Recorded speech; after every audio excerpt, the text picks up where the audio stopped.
Welcome back. ఇవాళ headline షోలో participate చేయడానికి వైఎస్ఆర్సీపీ నుంచి ఆదిమూలపు సురేష్ గారు ఎమ్మెల్యే గారు స్టూడియోకి రావడం జరిగింది. అలాగే బీజేపీ నుంచి రఘునాథ్ బాబు గారు గుంటూరు నుంచి లైవ్లో సిద్ధంగా ఉన్నారు. అలాగే సిపిఎం నుంచి గఫూర్ గారు విజయవాడ నుంచి లైవ్లో కాసేపట్లో జాయిన్ కాబోతున్నారు. ఇక ముందుగా ఆదిమూలపు సురేష్ గారి దగ్గరికి వెళ్తాం. రాష్ట్రంలో ఇవాళ పత్రికల్లో రెండు ప్రధానమైన అంశాలు ఉన్నాయి.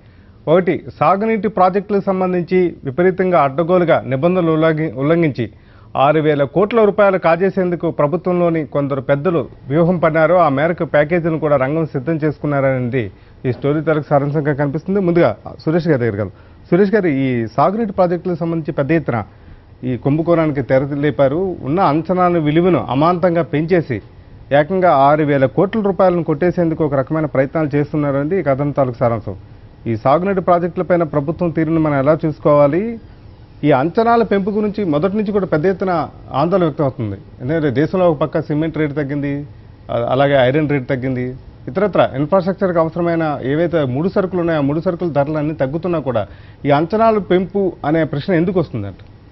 ప్రధానంగా మనం ఒకటి గమనించినట్లయితే ఈ యొక్క ప్రాజెక్టులు ఏవైతే ఉన్నాయో పెండింగ్ ప్రాజెక్ట్స్ గాలేరు నగర్ అయితేనేమి, అందరి నివాస్, సుజల స్రవంతి అయితేనేమి, ఏవైతే మరి దివంగత నేత రాజశేఖర రెడ్డి గారి హయాంలో మరి జలయజ్ఞంలో భాగంగా మెగా ప్రాజెక్ట్స్ తీసుకున్నామో అవన్నింటినీ అసంపూర్తిగా అలాగే మిగిలేశారు.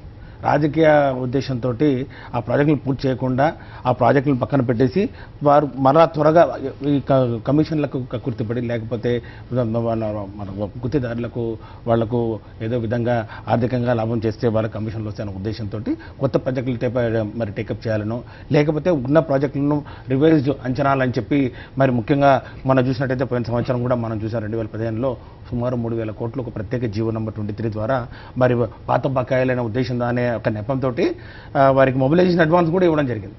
ఒకసారి ప్రారంభించిన వర్కులు ఆల్రెడీ మధ్యలో ఉన్నవి. ఆ ప్రాజెక్టులు కేవలం రాజకీయ మరి ఈ ప్రయోజనాల కోసం, లేకపోతే రాజకీయ ఉద్దేశంతో ప్రాజెక్టులను పక్కన పెట్టి కొత్త ప్రాజెక్టులు, ఫర్ ఎగ్జాంపుల్ పట్టిసీమ ప్రాజెక్టు ఏ విధంగా టేకప్ చేశారో పోలవరం ప్రాజెక్టును పక్కన పెట్టి ఇవి కేవలం మరి కాంట్రాక్టర్కు లబ్ధి చేకూర్చాలని, తద్వారా ముఖ్యంగా వారి కార్యకర్తలకైతేనేమి వారి మనుషులకైతేనేమి ఈ లబ్ధి చేకూర్చాలనే ఉద్దేశంతో అధికంగా ఈ యొక్క రివైజ్డ్ ఎస్టిమేషన్ చేయడం జరిగింది. మళ్ళీ కొత్తగా వర్కులు స్టార్ట్ చేయడానికి అవేం కాదు కదండి. ఆల్రెడీ జరుగుతున్న వర్కుల్ని మీరు కేవలం డబ్బులు మరి బడ్జెట్ కేటాయింపులు జరగని వల్ల ఆగిపోయిన పనులవి అవి మరి పునరుద్ధరించాలంటే వారికి ఇవ్వాల్సిన బకాయిలు ఇవ్వాల్సిన అవసరం ఉందంతే. దానివల్ల మీరు మళ్ళీ మొబిలైజేషన్ అడ్వాన్స్ ఎందుకు ఇవ్వాలి? వాళ్ళు దానివల్ల మళ్ళీ వాళ్ళ ప్లాంట్ అండ్ మెషిన్ అడ్వాన్సులు మళ్ళీ ఇవ్వడం ఏంటి? సుమారు 3,000 కోట్ల రూపాయలు కేవలం పాత బకాయిల ద్వారానే మరి చెల్లింపులు జరగడం జరిగింది. కానీ వాళ్ళు ఏదో బడ్జెట్లో మేము కేటాయింపులు చేసాం, 5,000 కోట్లు కేటాయింపులు జరిగింది, 6,000 కోట్లు కేటాయింపులు జరిగిందని చెప్తా ఉన్నారు. కానీ అవి కేవలం పాత బకాయిలు. అది లాలుచిపడి ముఖ్యంగా ఆ యొక్క కమిషన్లకు కకృతిపడి ఈ అంచనాలు పెంచి ప్రజల ధనాన్ని దుర్వినియోగం చేసే ప్రక్రియలో భాగం తప్ప ఈ ప్రాజెక్టులు కంప్లీట్ చేయాలనే ఉద్దేశం మాత్రం ఏమాత్రం లేదనే సంగతి మాత్రం ప్రస్ఫుటంగా బయటపడతాం. ఓకే గఫూర్ గారు, ఈ ప్రభుత్వానికి కాంట్రాక్టర్కి మధ్య అదివరకే ఒప్పందం కుదురుతుంది. అందులో ఉన్న 60C నిబంధన ఉపయోగించుకొని ఏవైతే మిగిలిపోయిన పనులు ఉన్నాయో ఆ మిగిలిపోయిన పనుల్ని విడదీసి మళ్ళీ కొత్తగా పనులు ప్రారంభించి మళ్ళీ ఇందాక సురేష్ గారు అన్నట్టు కొత్తగా మొబిలైజేషన్ అడ్వాన్సులు ఇవ్వడం కావచ్చు, ఏదైనా కావచ్చు, ఈ అంచనాలు పెంచుకోవడం కావచ్చు, కోటి రూపాయలతో అయ్యే పనిని దాదాపు 5 కోట్లు 6 కోట్లు చేసి 6,000 కోట్ల రూపాయల అవినీతికి ఇక్కడ తెర లేపుతున్నారు. పెద్ద ఎత్తున ఈ ప్యాకేజీలు కూడా పంచుకోవడానికి రంగం సిద్ధమైందనేది ఇప్పుడు వచ్చిన అభియోగం.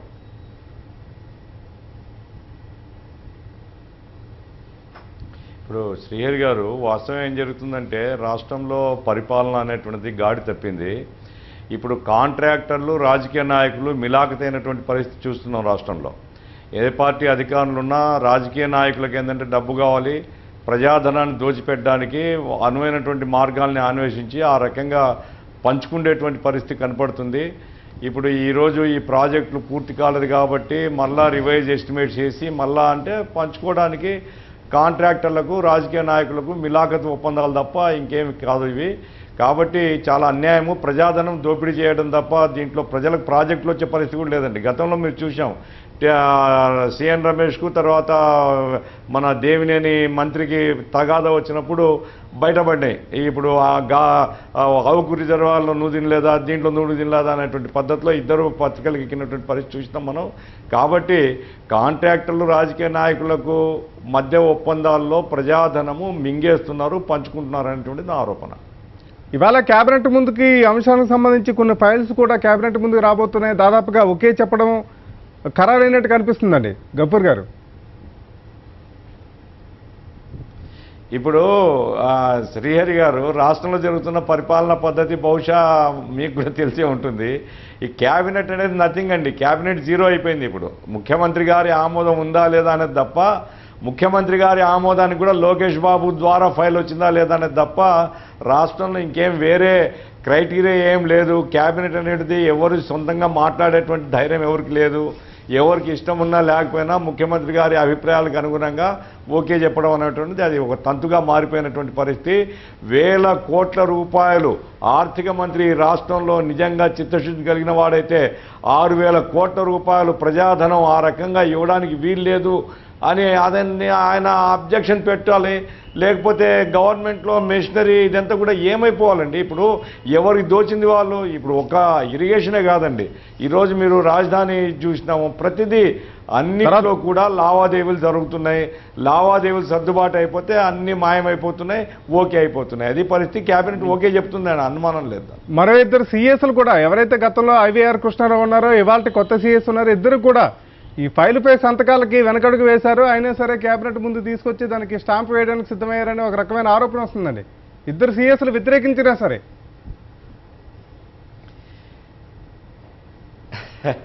ఇప్పుడు అధికారులు ఏం చేస్తారండి, అధికారులు చెప్తారు.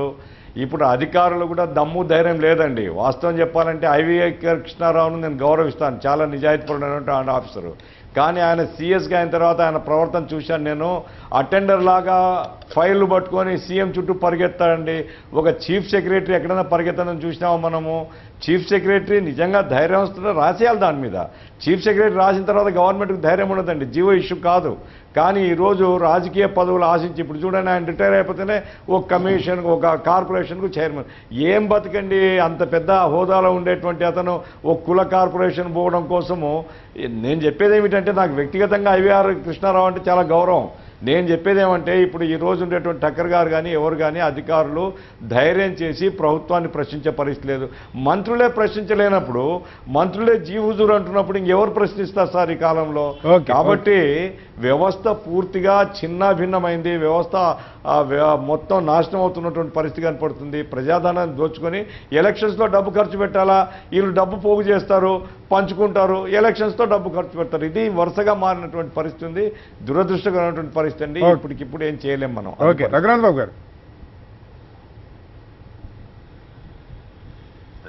ఇప్పుడు ఈ 6,000 కోట్లు పెంపు అనేది మొత్తం వర్క్లో ఎంత పర్సంటేజీ అదొకటి చూడాలి. ఇప్పుడు ఉదాహరణకి అదొక 10% కింద వచ్చిందనుకోండి 6,000 కోట్లు ఉదాహరణ కోసం, అది కొంతలో కొంత ఏదో 10% అంటే ఏదో పర్వాలేదు అనుకోవాలి. అయితే ఆ మొత్తం వర్కే ఒక 10,000 15,000 కోట్లు అయితే దాని మీద 6,000 కోట్లు అయితే అది మాత్రం చాలా దారుణమైన విషయం.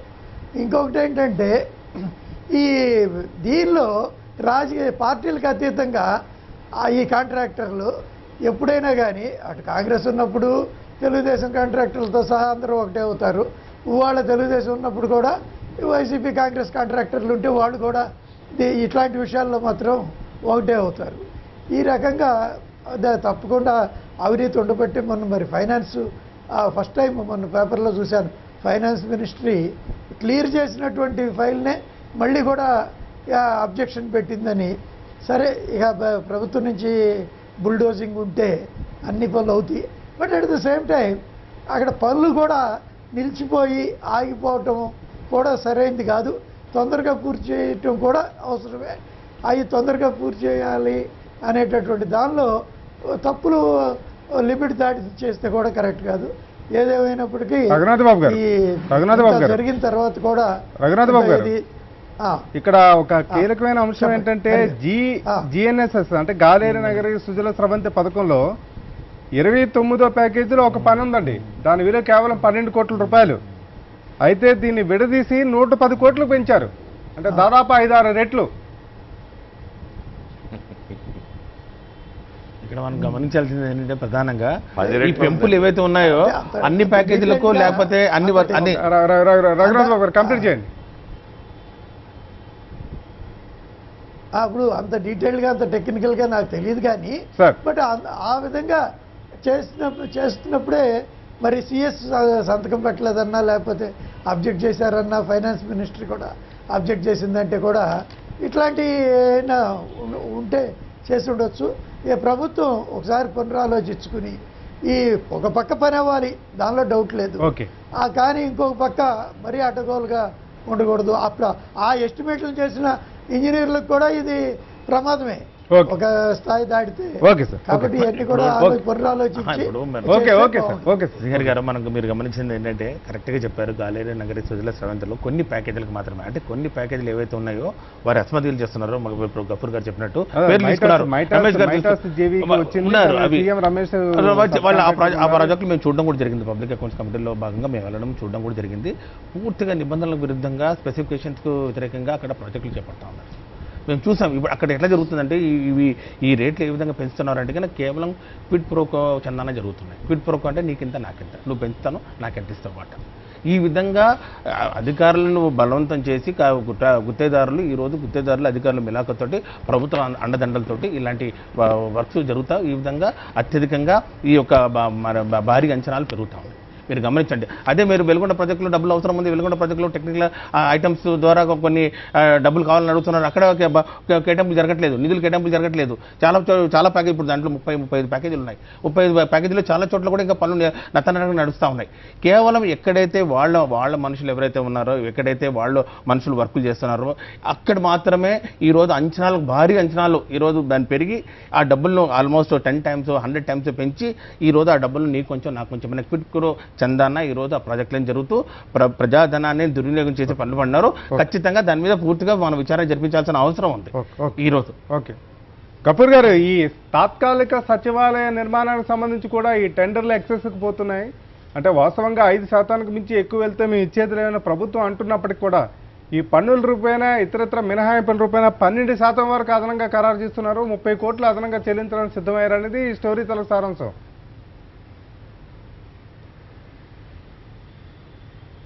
ఇప్పుడు శ్రీహరి గారు మీరు గమనిస్తే ప్రభుత్వం యొక్క చర్యలు ఎట్లా ఉన్నాయండి. ఇప్పుడు చంద్రబాబు నాయుడు గారు 2 సంవత్సరాలు కావస్తుందండి ఆయన అధికారంలోకి వచ్చినప్పుడు. తాత్కాలిక సచివాలయం ఆ రోజు మేధా టవర్స్ అన్నారు, ఇంకోటి అన్నారు, ఇంకోటి కాదు అమరావతి టౌన్షిప్లో కడతామన్నారు. ఇప్పుడు వెలగపూడికి శాంక్షన్ చేశారు.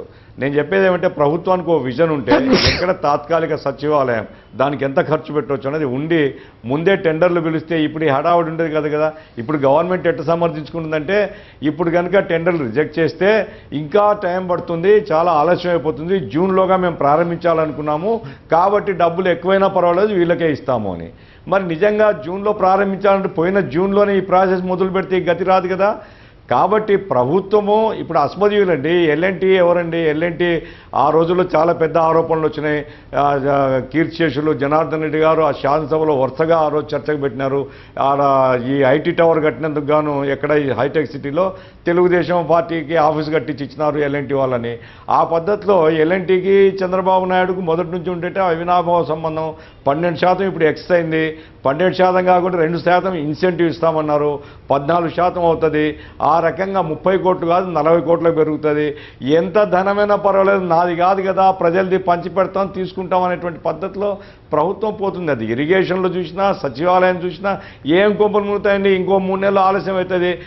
మామూలు టెండర్లు పిలిచి లెస్కు పోతున్నాయండి. ఈరోజు ఏ టెండర్ హయ్యర్ రేట్స్కి పోవడం లేదు, లెస్కు పోతుంటే ఎక్సెస్ టెండర్లను ఆమోదిస్తామని గవర్నమెంట్ చెప్తే ఏం మెసేజ్ ఇస్తున్నారు వీళ్ళు.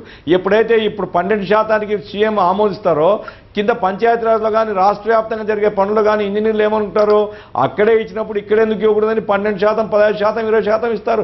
ఎవరిది పోయేది ఏముంది, పంచుకోవడమే కదా. కాబట్టి ముఖ్యమంత్రి ఒక మోడల్గా ఉండాలన్నప్పుడు ఈ రకమైనటువంటి తొందరపాటు పనులు చేయరాదు, ఎక్సెస్ టెండర్ ఇవ్వరాదు. ఎందుకంటే ఎస్టిమేట్ చేసేటప్పుడే అన్నీ కలిపి లెక్కేసింటారు. ఇంకా మొత్తం ఖర్చులు తగ్గుతున్నటువంటి ఈ కాలంలో ఖర్చులు పెంచి మీరు ఆమోదించడం అంటే మరి ఆరోపణలకు ఆస్కారం ఇవ్వడం ఇది మంచి పద్ధతి కాదు. వివేకం కనుక ఉంటే, విచక్షణ కనుక ఉంటే ప్రభుత్వం మేల్కొనాలా. కానీ వివేకం విచక్షణ రెండు కోల్పోయినటువంటి పరిస్థితిలో ఈరోజు క్యాబినెట్లో ఆమోదిస్తారు. అది చేయాలని పల్లంజీకి, ఎందుకంటే ఒకరికే ఇస్తే రెండోవాడు ఆరోపణ చేస్తారు. ఇద్దరికి పంచిపెడుతున్నారు పనులు, ఇద్దరికి ఇచ్చేసి ఆరోపణ లేదు కదా, ఇద్దరు తోడుదొంగలు అయిపోతారు. కాబట్టి ఈ రకంగా ప్రజాధనం కొల్లగొట్టడం చాలా దురదృష్టకరం ఆంధ్ర రాష్ట్రానికి. నేరుగా సీఎంఏ ఈ ఎక్సెస్కి ఆమోద ముద్ర వేసినట్టు తెలుస్తుంది. గఫూర్ గారు, అదే సీఎం గారి యొక్క ఆదేశం నేను పత్రికల్లో చూశాను. సీఎం గారు లేట్ అవుతుంది కాబట్టి ఆమోదించండి. లేట్ ఎందుకు అవుతుంది? మీరు 2 years మీరు డిలే చేసినారు, మరి మీకేం పనిష్మెంట్ ఇవ్వాలా? ఈ డబ్బులు మీరు జేబుల నుంచి ఇస్తారా? మీరు ప్రజాధనాన్ని ఇష్టం ఎట్లా ఖర్చు పెడతారండి? రాజధాని తాత్కాలిక నిర్మాణం చేయాలా లేదా అని నిర్ణయం చేయడంలో మీ ఆలస్యం. నిర్ణయం చేసినారు, ఇప్పుడు ఇంకో 3 నెలలు ఆగితే మీరు ఫ్రెష్ టెండర్స్ పిలవండి. అట్లా కాకుండా పల్లొంజికి ఒక భాగం, ఎల్ఎన్టీకి ఒక భాగం పంచిచ్చి ఆరోపణలు లేకుండా చేసి మీరు ఆమోదిస్తున్నారంటే సీఎం గారి పాత్ర ప్రమేయం ఉన్నట్లేనని ఆరోపణ. రైట్. ఈరోజు మీరు చెప్పిన విధంగా అది 12% కాదండి. ఒకసారి గమనించినట్లయితే ప్రభుత్వ అంచనాల ప్రకారము ఈరోజు వాళ్ళు 3,000 per square feet 6 లక్షల స్క్వేర్ ఫీట్ కట్టాలని చెప్పి 170 కోట్లకు వాళ్ళు అంచనాలు తయారు చేశారు. ఈ రోజు వాళ్ళు కోట్ చేసింది ఎంతండి? 4,000 పైచిలుకలు కోట్ చేశారు. 4,300 పైచిలుకలు కోట్ చేస్తే మేము దాన్ని తగ్గిస్తున్నాం తీసుకొచ్చేసి ఈరోజు 3,300కి ఇస్తా ఉన్నారు. 12% అధికం అంటే ఏంటండి? 12% అధికం అంటే ఏంటంటే 20 కోట్లు. చెప్తాను, దాని కూడా వస్తాను, దాని దగ్గర కూడా వస్తాను. 20 కోట్ల రూపాయలు అదనంగా భారం పడతా ఉంది ప్రభుత్వం మీద. అది కాకుండా 5 నెలల్లో పూర్తి చేస్తా అంట 1% అధికంగా కమిషన్ ఇస్తారంట, ఎక్స్ట్రా ఇన్సెంటివ్ ఇస్తారంట. 4 నెలల్లో పూర్తి చేస్తా అంట 2% అదనంగా మరి ఇన్సెంటివ్ ఇస్తారట. ఇది కాకుండా వాళ్ళు నిర్మాణ కంపెనీలు వాళ్ళు ఏదో పన్నులు కట్టాలో పన్నుల్లో కూడా కొన్ని రాయితీలు ఇస్తారంట. ఇవన్నీ కలిపి ఎంత అవుద్దండి?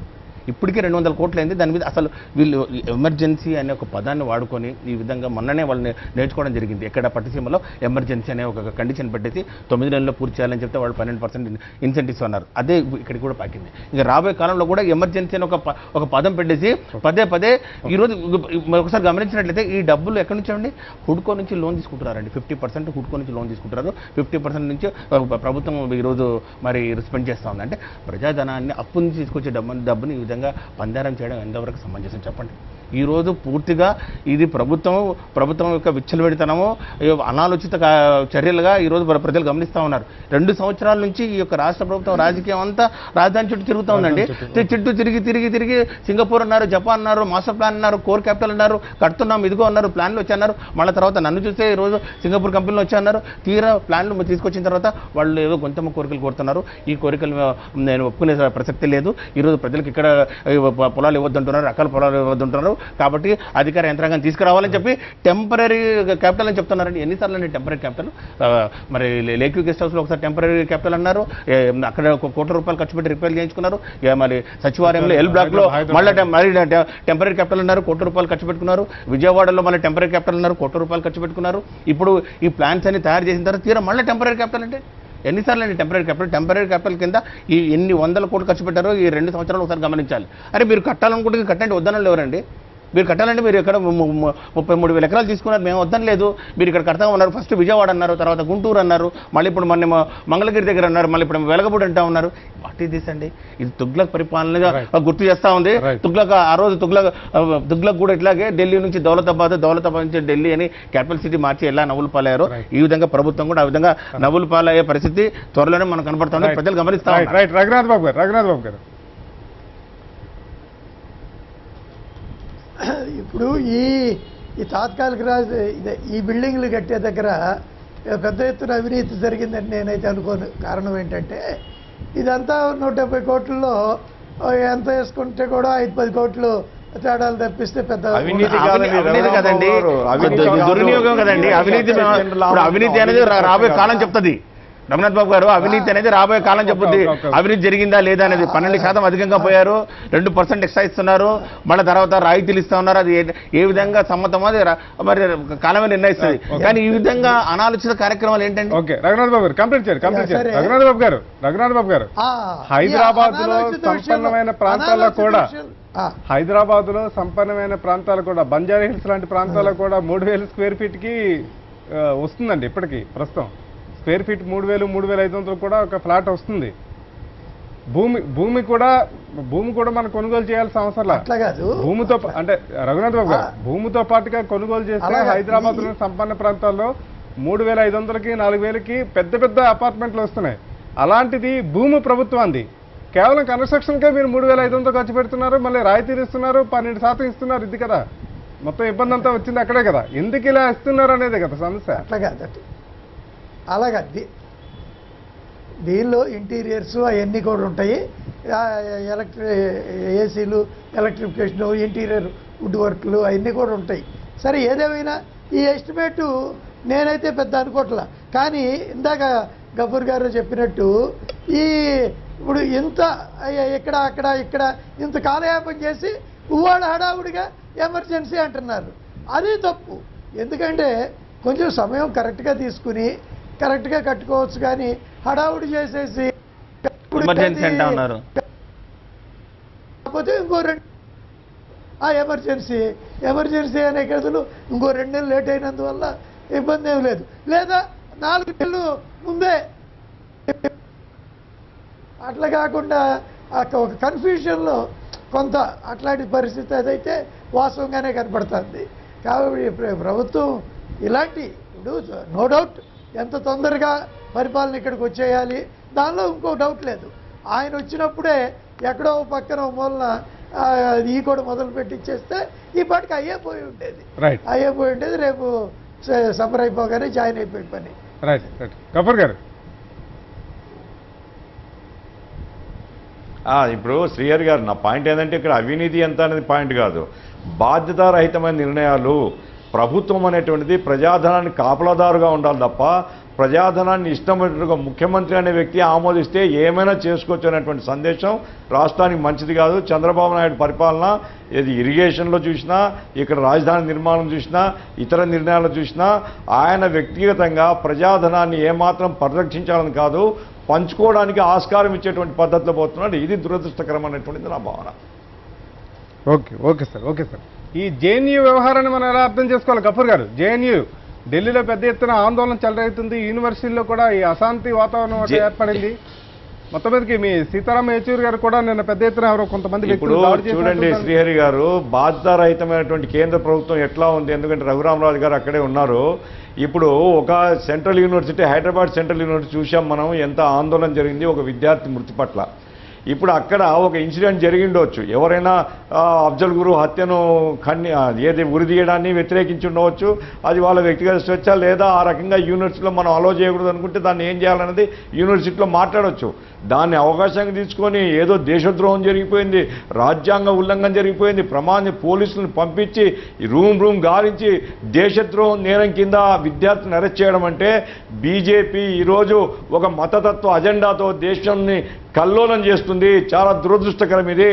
ఈ రకంగా విద్యార్థుల్ని వేధించి భావాన్ని అరికట్టడం, వాళ్ళ భావాల్ని దుర్మార్గంగా అంచివేస్తామని హెచ్చరించడం ఇది సరైనది కాదు. మా ఆఫీస్ మీద దాడి జరిగింది నిన్న. ఏమండి అంటే మా సిపిఎం పార్టీ కూడా పాకిస్తాన్, అంటే బీజేపీ కాకుండా ఉండే వాళ్ళందరూ పాకిస్తాన్ ఏజెంట్లా? మరి రఘురామరాజు గారు చెప్పాలి, ఇక్కడ ఉన్నారు. ఈ రకంగా మీరు పోతే దేశంలో తీవ్రమైన ప్రతిఘటన వస్తుంది. ప్రజలు మిమ్మల్ని క్షమించరని మాత్రం నేను హెచ్చరిక చేయదలుచుకున్నా. ఇప్పటికైనా సరే బుద్ధి చేసుకొని మీకు అధికారం ఇచ్చినారు, పరిపాలించండి, మంచి పనులు చేయండి. ఈ రకంగా రెచ్చగొట్టి విద్యార్థుల తగాదా, మతాల మధ్య తగాదా, ప్రజల మధ్య తగాదా, ఈ దేశాన్ని అల్లకల్లోలం చేయదలుచుకున్నారా? మీరు ఏం చేయదలుచుకున్నారు? చాలా దురదృష్టకరం. జేఎన్యూలో తక్షణం అరెస్ట్ చేయని విద్యార్థులను విడుదల చేయాలి, కేసు విత్డ్రా చేసుకోవాలి. ఇది స్టూపిడ్ కేసు అని అందరూ అంటున్నారు. అట్లాంటి ఒక చెడ్డ పేరు మంచిది కాదు. కాబట్టి అందరిని విడుదల చేసి జేఎన్యూలో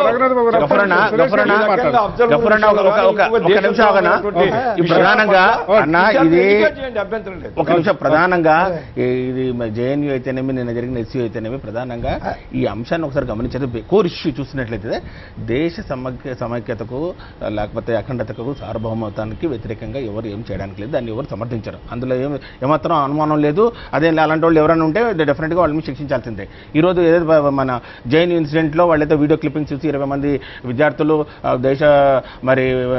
దేశద్రోహానికి పాల్పడ్డారు, దేశానికి వ్యతిరేకంగా, దేశ సార్వభౌమత్వానికి వ్యతిరేకంగా స్లోగన్స్ ఇచ్చారని చెప్తున్నారు. రానివ్వనండి, న్యాయ విచారణ జరిపించారండి, లేకపోతే ఒక జ్యుడిషియల్ ఎంక్వైరీ చేయించండి. ఆల్రెడీ ముఖ్యమంత్రిగా జ్యుడిషియల్ ఎంక్వైరీ చేయడం జరిగింది, దానికి విచారణ జరిపించండి. కానీ ఈ ఇన్స్టిట్యూషన్స్ ఏవైతే ఉన్నాయో ఇవి అత్యున్నతమైన స్థాయి institutions, they are highest institutions. ఉన్నత విద్యకైతేనేమి, ప్రజాస్వామ్యానికైతేనేమి, సంస్కృతికైతేనేమి నిలయాలు. అక్కడ ఒక ఉరిశిక్షకు వ్యతిరేకంగా ఒక భావ స్వేచ్ఛకు ఆఘాటం కలిగిస్తే ఎంతవరకు సమంజసం? ఎందుకంటే ఈరోజు ఒక భారతదేశంలో కాదు, 140 దేశాల్లో ఈరోజు ఉరిశిక్ష రద్దు చేశారు. కాబట్టి ఉరిశిక్ష 140 దేశాలు రద్దు చేశారు కాబట్టి అవన్నీ దేశ వ్యతిరేక కార్యక్రమాలు జరుగుతున్నట్ట. కాబట్టి భావ స్వేచ్ఛకు ఆటంకం కలిగించకూడదు.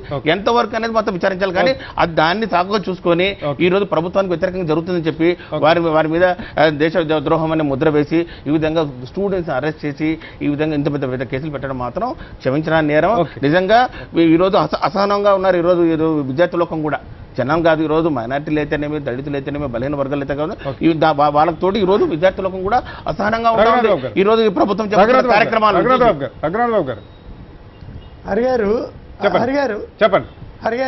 హరిగారు ఈ పెట్టిన ఈ సంతాప సభే కనుక అటు పాకిస్తాన్లో కానీ ఇటు చైనాలో కానీ పెట్టున్నట్టయితే వాళ్ళని కూడా ఉరిదీసేవాళ్ళు. ఇవి మీరు అర్థం చేసుకోండి. ఇక్కడ కనీసం ఈ దేశంలో ఇలాంటి సంతాప సభలు పెట్టుకుని రాజకీయ నాయకులు మద్దతు ఇస్తా వాడికి జరుగుతుందంటే ఇంతకన్నా స్వేచ్ఛ ఇంకెక్కడా ఉండదు ప్రపంచంలో. పక్కన పెట్టి మద్దతు ఇచ్చి బయట తిరగలుగుతున్నారు. కాబట్టి దయచేసి ఇది